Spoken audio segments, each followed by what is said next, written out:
Hello and welcome. In this video, we're going to look at an expanded perspective on negative emotions through the lens of the fourth way system. For most of us, these emotions are just part of daily life, and we neither think about how we respond to them nor whether they are necessary at all.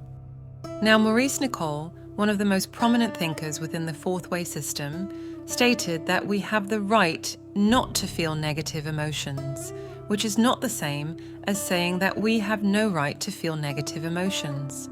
We have the right to feel whatever we feel, but most negative emotions, unless connected to some truly severe incident, are unnecessary and contribute nothing positive to our lives.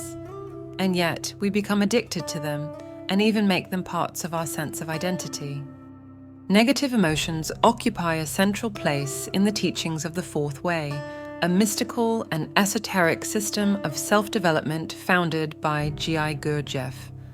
Unlike traditional spiritual paths that emphasize withdrawal from the world or ascetic practices, the fourth way seeks transformation through the experience of ordinary life. This path does not separate mental, emotional, and physical development, but treats them as interdependent. Understanding and transforming negative emotions is essential to this process, as they are seen not only as obstacles, but as indicators of deeper mechanical forces within. As stated a moment ago, this is not about the suffering that arises from life's inevitable tragedies, the loss of loved ones, serious illness, or personal failure. Unlike the fleeting nature of mechanical negative emotions, necessary suffering confronts us with the deeper realities of existence.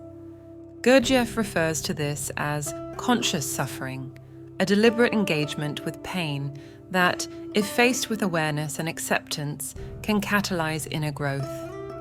What we are talking about here is ordinary negative emotions, which are seen as mechanical and unnecessary. They are products of identification, internal considering, and habitual responses to minor irritations or perceived slights. The fourth way teachings emphasize that these emotions serve no higher purpose and merely drain energy, reinforcing lower states of consciousness. For example, anger at being overlooked or resentment over trivial matters fall into this category. Such negative emotions arise when we are absorbed in our self-importance. Negative emotions frequently stem from a deep entanglement with external circumstances and a preoccupation with how we are viewed or treated by others. This process, known as internal considering, draws our attention inward in a self-centered way, amplifying grievances and perceived slights that often have little grounding in reality. The act of identifying with these emotions, fully merging with them as though they represent the entirety of who we are, leads to a significant depletion of inner energy. This not only exhausts our capacity for clear perception, but also obscures the possibility of accessing higher, more refined states of consciousness. As touched upon in the beginning, a critical point emphasized in the fourth way teachings is that much of this suffering is avoidable. Negative emotions persist because they are fed by habitual patterns of thought, reinforced by repeated inner narratives that justify and sustain them. As you can understand from our previous discussion, overcoming such emotions is not a matter of suppressing or denying their existence, but of consciously choosing to disengage from their influence. Suppression results in the accumulation of unresolved emotional energy, while indulgence leads to further identification and entrenchment within lower states of being. Pause and think of this for a moment, because this has to do with how the whole human experience works. If we want life to flow more effortlessly, we need to approach it with detachment. What this in essence means is just this. We need to get out both of the habit of resisting what we are experiencing on the inside, as well as the habit of reacting automatically to our experiences and the emotions they give rise to. As for the negative emotions, the key lies in the deliberate practice of observing them as they arise, maintaining said sense of detachment rather than becoming absorbed by them. This observation must be impartial, free from self-condemnation or justification. When emotions are met with non-resistance and quiet attention, they begin to lose their intensity and dissolve naturally. Over time, the repeated act of observing without reacting diminishes the hold negative emotions have, gradually weakening their grip and allowing the energy they once consumed to be redirected toward greater self-awareness and the cultivation of inner peace. This approach reflects a fundamental principle of the fourth way. By reclaiming the energy lost to mechanical emotional reactions, we create the conditions necessary for true inner growth and transformation. We have videos dedicated to negative imagination and identification, and there will be links to both at the end screen. This automatic way of responding to our experience is what, in the fourth way, is labeled mechanicalness. Mechanicalness means acting, thinking, and feeling in automatic, conditioned ways without real awareness of ourselves. So why are these emotions so detrimental to us, besides making us feel bad? Gurdjieff taught that negative emotions are a form of energy leakage. They drain vitality, scatter attention, and reinforce identification with the lower aspects of the personality. When anger, resentment, fear, or jealousy arise, they consume vast amounts of energy that could otherwise be directed towards self-awareness and higher consciousness. While it may seem that such emotions are inherent to human existence, Gurdjieff insisted that they are unnecessary and even abnormal.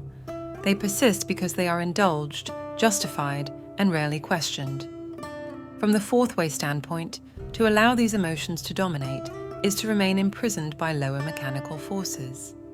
Again, it is emphasized that this is not about suppression, but rather about applying a conscious approach to these emotions as they arise. It's about getting out of the cycle of identification with the emotions and of habitually believing the thoughts that these emotions give rise to. The process of working with negative emotions begins with self-observation. Without attempting to change anything initially, you are encouraged to observe emotions as they arise, noticing their triggers and patterns. The goal is to witness them impartially, as though observing someone else. This practice creates a slight gap between the observer and the emotion, diminishing its power.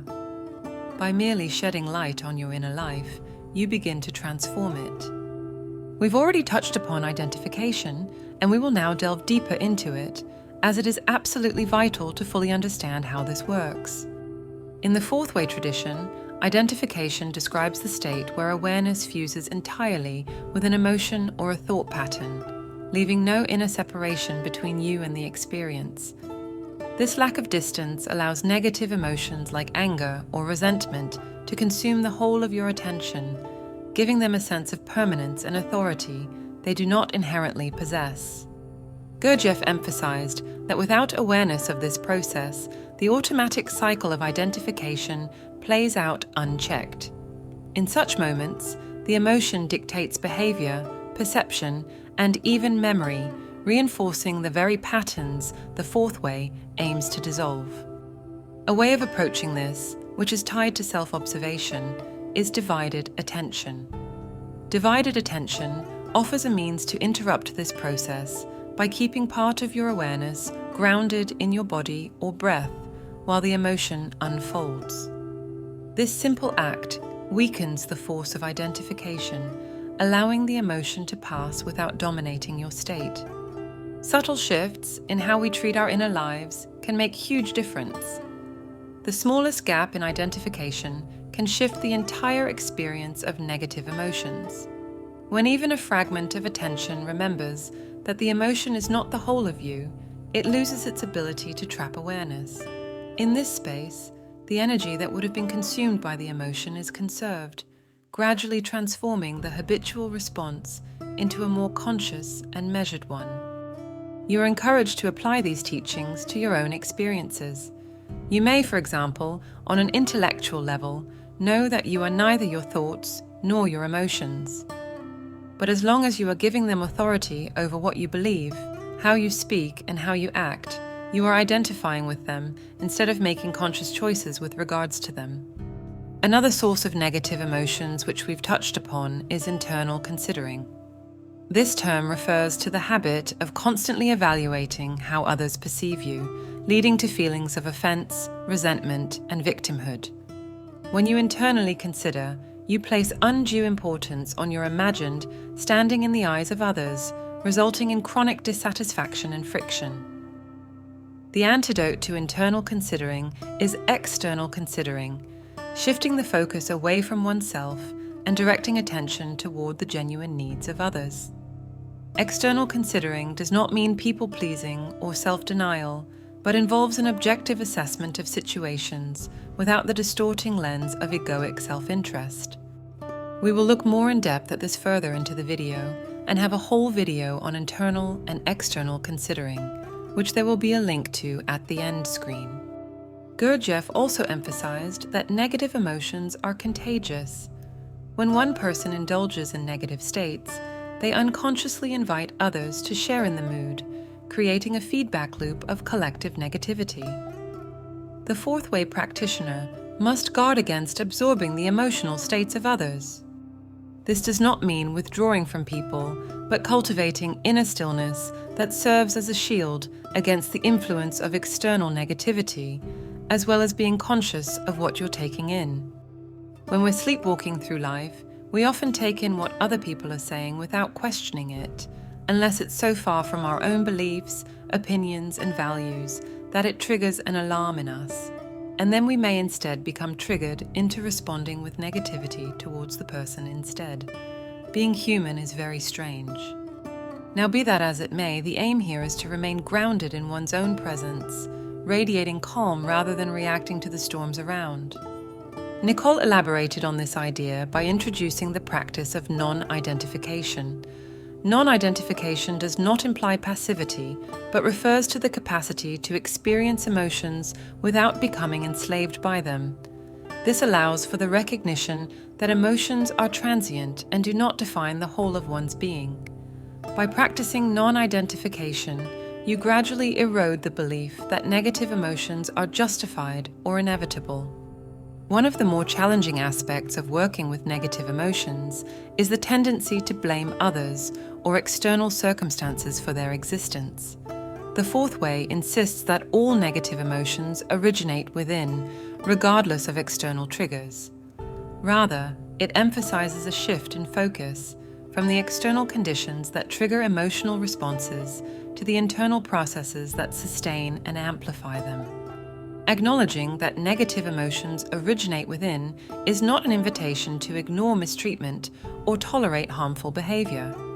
Instead, it highlights the importance of separating the reality of external events from the unnecessary suffering caused by emotional identification and internal considering.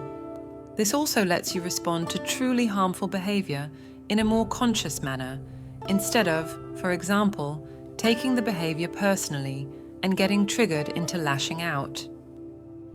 By recognizing that emotional reactions are largely conditioned by inner habits, you create the space to respond to injustice with clarity, rather than through the distorting lens of unchecked anger or resentment. This approach allows for more effective action, rooted in conscious choice rather than mechanical reaction. Nicole explains that while external situations can and often should be addressed, the emotional energy tied to blame rarely contributes to meaningful resolution. It tends to perpetuate cycles of conflict, further entrenching negative states. Now, allowing negative emotions to drive the response may often be better than doing nothing at all, but as you've seen, there are higher ways of responding, where you maintain your sense of loving compassion towards the person who, if acting unjustly or harmful in other ways, without exception, is coming from a place of unconsciousness. And even if you use the energy of anger, it still needs to be channeled consciously and in an impersonal manner if you truly want to put it to good use. Closely tied to this is the concept of external considering, which we've already touched upon, but which we now will elaborate on further. Understanding internal and external considering will help clarify the difference between responding to negative behavior in a reactive, emotionally roused, ego-based state, and responding in a conscious manner, free from the need to assert oneself. External considering plays a vital role in the fourth way's approach to navigating emotional reactions, especially in challenging interactions or situations. Unlike internal considering, which fixates on personal grievances, how others perceive you, or imagined slights, external considering shifts the focus outward. It involves consciously placing yourself in the position of others, acknowledging their circumstances, needs, and perspectives without losing awareness of your own state. This practice is not about self-denial or appeasement. It is an intentional effort to see situations objectively, minimizing the emotional charge that often accompanies conflicts. By stepping out of the habitual patterns of internal considering, external considering introduces a broader viewpoint, allowing for a measured response rather than a reactive one. This shift prevents negative emotions from taking root and escalating unnecessarily. Nicole explains that external considering cultivates empathy and opens space for greater understanding, which in turn reduces friction in relationships and daily encounters.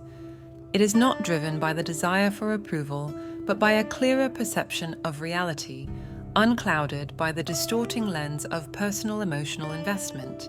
In this way, external considering serves as a balancing force, helping to preserve inner equilibrium even when faced with difficult people or circumstances.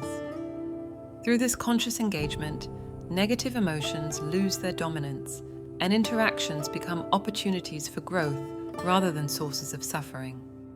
In this process, you will notice that by taking responsibility for your reactions, you reclaim energy that would otherwise be wasted in blame and projection. This shift in perspective also reveals that the external world often acts as a mirror, reflecting unresolved inner conflicts. In time, as the grip of negative emotions loosens, higher emotions begin to surface. These emotions, love, compassion, joy, and gratitude, are not manufactured but arise spontaneously as a result of inner balance. Unlike negative emotions, which deplete energy, higher emotions nourish and expand consciousness. They are accompanied by a sense of unity, dissolving the boundaries that separate the self from others. In the fourth way, the emergence of higher emotions is seen as a sign of genuine spiritual development, indicating that the mechanical patterns of ordinary life are being transcended. The journey of overcoming negative emotions in the fourth way requires patience, but each step brings greater clarity and freedom. By consistently practicing self-observation, non-identification, and external considering, you gradually dismantle the habitual patterns that perpetuate suffering. In their place arises a new sense of presence, one that is grounded in the reality of the present moment and open to the full richness of human experience. In summary, the fourth way views negative emotions as unnecessary mechanical reactions that hinder spiritual growth and drain energy. Through self-observation, divided attention, and the practice of conscious suffering, you can begin to weaken their hold. By avoiding identification with these emotions and shifting focus outward through external considering, you cultivate higher emotional states. This process not only transforms negative emotions, but also opens the door to deeper self-awareness, inner balance, and the emergence of love, compassion, and joy as natural expressions of being.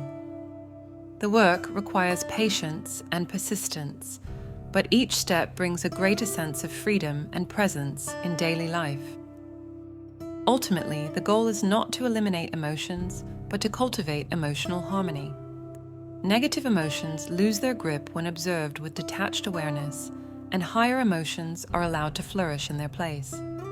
This is, admittedly, a difficult process, so don't beat yourself up when you inevitably fall and slip back into habitual reactive patterns inside and in your behavior. What is required is sustained effort and the willingness to confront the inner landscape with honesty and courage, but the process is also very rewarding.